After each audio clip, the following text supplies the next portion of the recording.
Did you sign a new contract? Do I what? Did you sign a new contract? Yeah, I got a new contract. And what do they pay you? They pay me an enormous amount of money. They don't pay me as much as you.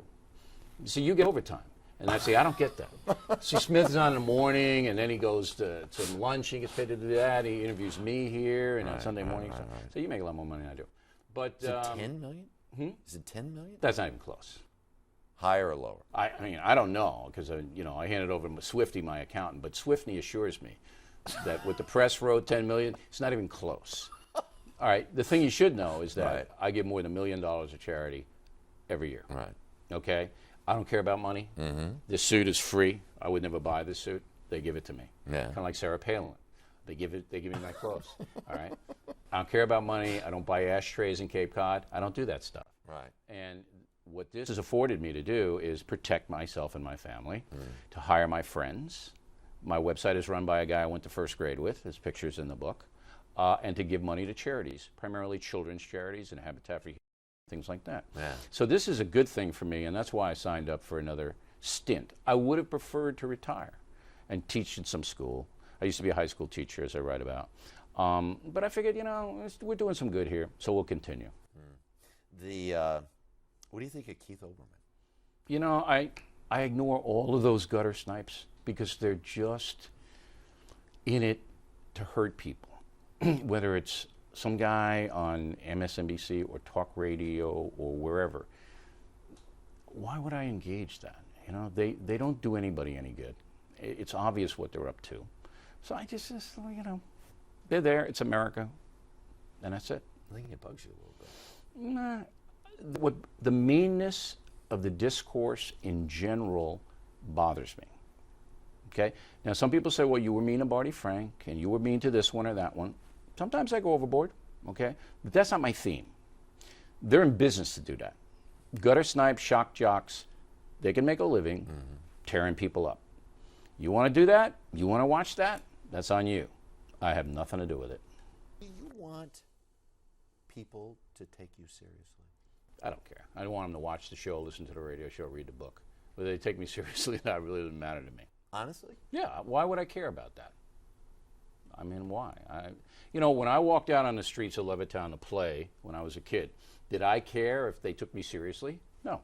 I just wanted to have fun playing stickball or basketball or football or hockey or whatever I was playing. Did I care what somebody thought about me? No. If they insulted me or my mom, I'd hit them. Right. That was the culture.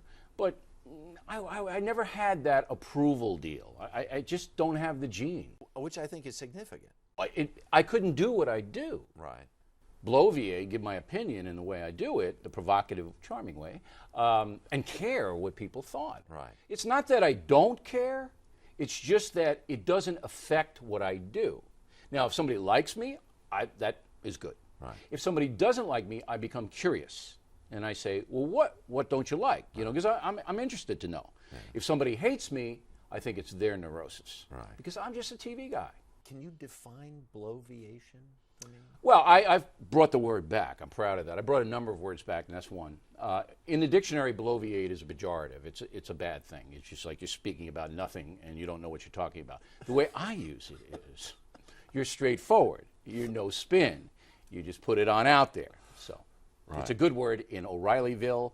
It's a bad word in Dictionaryville. It's interesting, though, because there's a part of you who claims it doesn't make a difference. Right.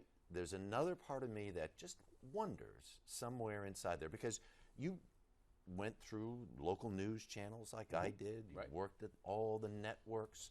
You did all of those things and never, it seems to me, never found peace there. I don't know if peace is the right word. I was always very ambitious to do the best I could and get bigger and better assignments.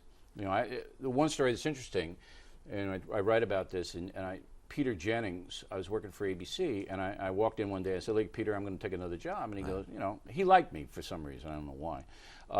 And he said, "Where are you going?" I go, "Inside Edition."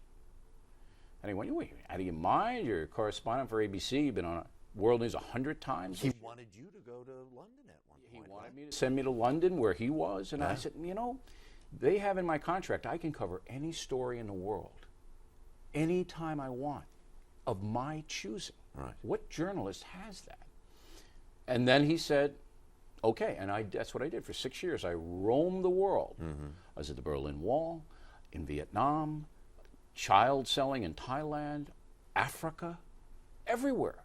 So I always wanted to do stuff like that. And I was lucky enough to get in a position to do it. And then when I finished all the reportage and all of that, I said, what else can I do now?